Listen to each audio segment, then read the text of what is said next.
We open with our female lead appearing as a guest on a reality dating show, or what they call a love variety show. Her date for the night is a Japanese guy, but there's a major catch. They don't speak the same language. To fix this, they're both wearing earpieces, and our hero is working behind the scenes as their live translator. The framing of this scene is beautiful. The Japanese guy looks at her, completely smitten, and says, "You look stunning." She hears those words, but it's in the hero's voice through her earpiece. The direction of this scene is absolute genius. To impress her, the guy says in a romantic tone, "I really want to be by your side forever." He's saying it to her, but our hero is the one who has to process and translate those words first. Just as the guy is about to deliver a heartfelt proposal, the hero suddenly goes silent. The director handles this perfectly. There are no subtitles for what the guy is saying, leaving both us and the heroine completely confused. Even though she keeps a smile on her face for the cameras, she whispers the hero's name into her mic. That tiny detail tells us everything. These two have a history, and it was anything but ordinary. Then comes the moment that hits you right in the feels. When the Japanese guy says, "I really like you," the hero doesn't translate it as, "He says he likes you."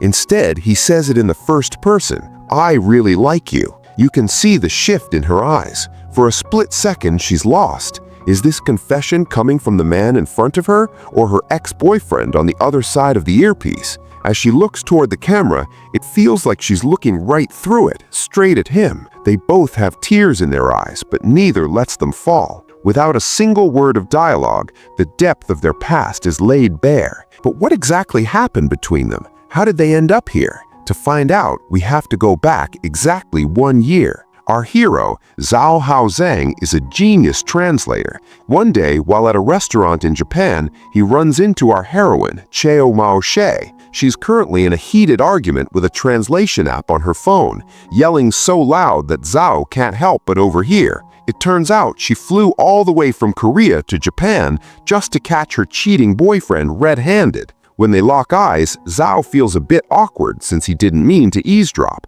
He tries to look busy by reading a Chinese tourist guide. Meanwhile, Mao-Xie is checking her app to see if it can translate curse words.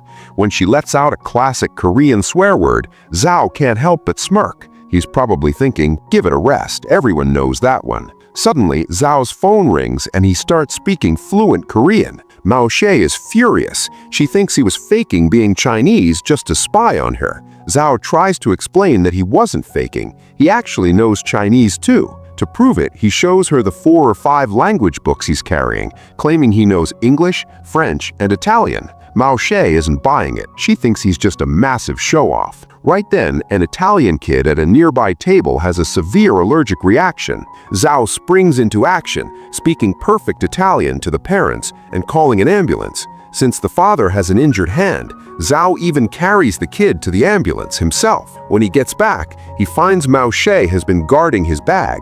He goes to thank her, but she hits him with a strange request. She wants him to be her personal translator so she can finally have a showdown with her boyfriend. Zhou wants no part of this drama, but her desperate plea eventually wins him over. They head to the shop where the boyfriend was supposed to be, but the cheater is nowhere to be found. Instead, they find his new girlfriend, who is very pregnant. Mao-Xie can't even bring herself to yell at a pregnant woman. She has Zhou ask how far along she is, and the answer is 7 months. This makes Mao-Xie even angrier, because she and the guy only broke up 3 months ago. Mao-Xie is ready to walk away in defeat, but the Japanese girl stops them. She asks Zhou to tell Mao-Xie something important. She reveals that the baby isn't even the boyfriend's. The guy just took her in out of the kindness of his heart. In the Japanese girl's eyes, this guy is a literal saint. She even says that if Mao-Xie wants him back, she's willing to step aside for their happiness. When Zhou translates this, Mao-Xie is even more confused. Is this girl actually making a sacrifice, or is she just insulting her? She asks Zhou, "What do you think? Is she telling the truth?" Zhou tries to stay neutral. Mao-Xie decides she wants to go back in and say more, but this time, Zhou refuses. His logic is simple. The guy moved on, the baby isn't his, and technically, he isn't doing anything wrong now. They might actually be in love. If Mao-Xie goes back in to cause a scene, she's the one who's going to look bad. He tells her that if she just wants to curse him out, she doesn't need a translator. Body language works fine for that. Otherwise, she should just leave with her dignity intact.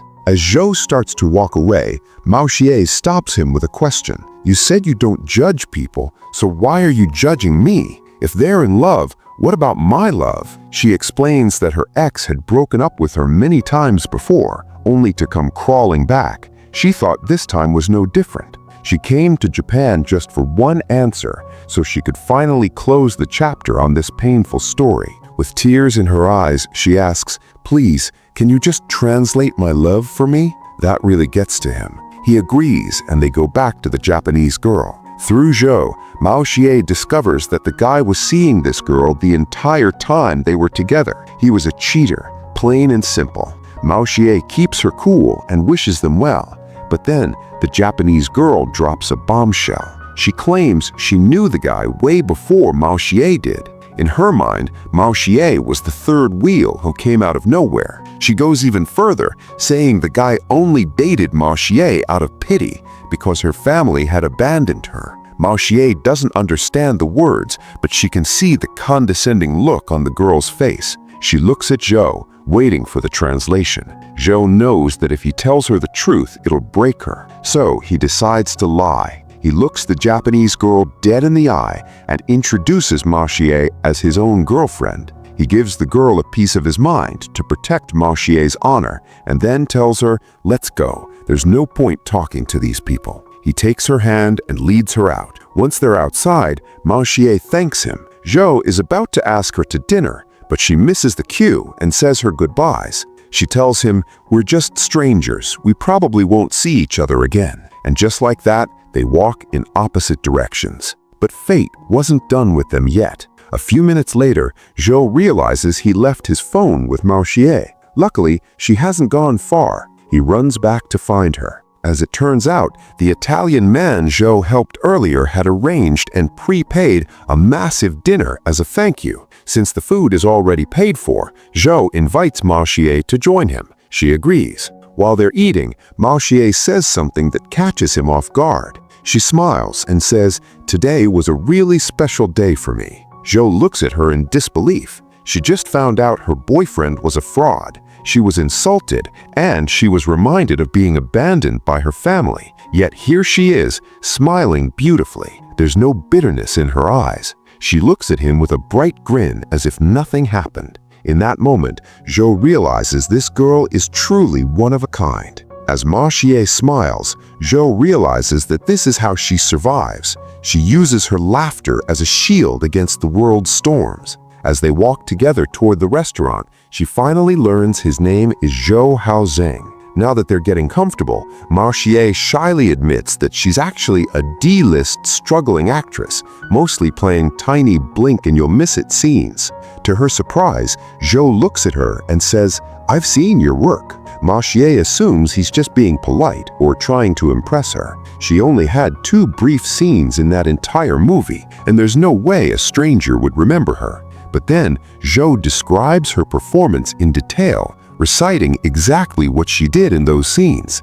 Mao-Xie is stunned. The fact that a complete stranger noticed and remembered her work hits her on a deep emotional level. Caught off guard and feeling a bit shy, she tries to change the subject. She pulls out her phone and snaps a candid photo of Zhou while he's looking out at the ocean. She uploads it to her social media with the caption, "A new beginning. Thank you." She mentions that she's currently sitting at 9,989 followers and sighs, wishing she could just hit that 10,000 mark. She starts dropping hints, practically begging Zhou to follow her. She even offers him a follow-back deal. But in a hilarious twist, Zhou flat out refuses. His reasoning is actually quite profound. He tells her, "If I follow you now and you become a global superstar, I'll feel too much pressure. I'd rather wait until you have millions of fans and they find me in your following list. That'll be much interesting." Even though she feels like a nobody,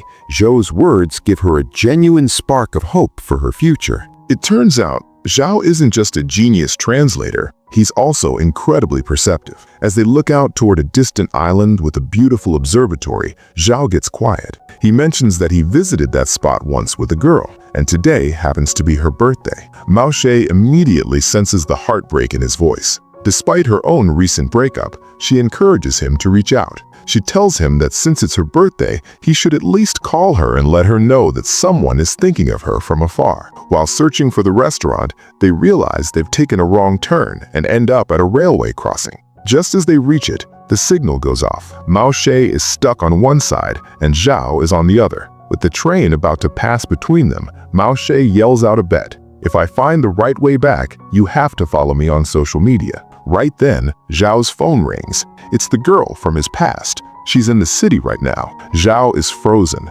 torn between staying and going. Mao-Xie reads the expression on his face instantly. As the roar of the approaching train gets louder, she screams at the top of her lungs, "Don't worry about me.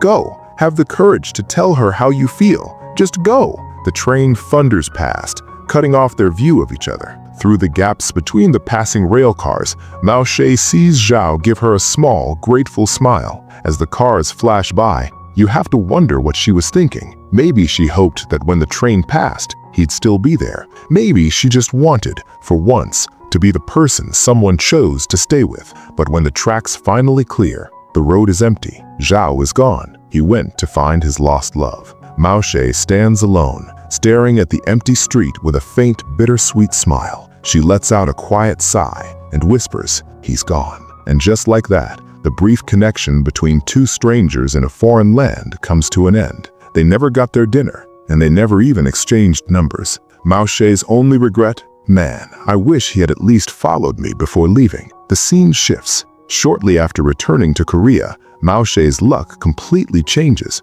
She lands her first ever lead role. We see her on set, filming the final scene of the movie, a high-stakes action sequence where she's suspended by stunt wires. The shot is perfect, and the director calls wrap. But in that exact moment, disaster strikes. A safety wire snaps, and Mao-Xie falls from a massive height. As she hits the ground, fireworks, part of the production, begin to explode in the background. It's a hauntingly beautiful tragedy. She once told Zhou that extras like her never get to sit in the VIP section and watch the fireworks. And now, as the sky lights up for her, she's slipping away. In that moment, she truly believes her life is over. But the story isn't finished. When she finally opens her eyes, 6 months have passed. She's been in a coma for half a year. When she wakes up, she learns that the movie she was filming became a global sensation. She isn't a D-list actress anymore. She's a superstar. Her hospital room is overflowing with gifts from fans all over the world.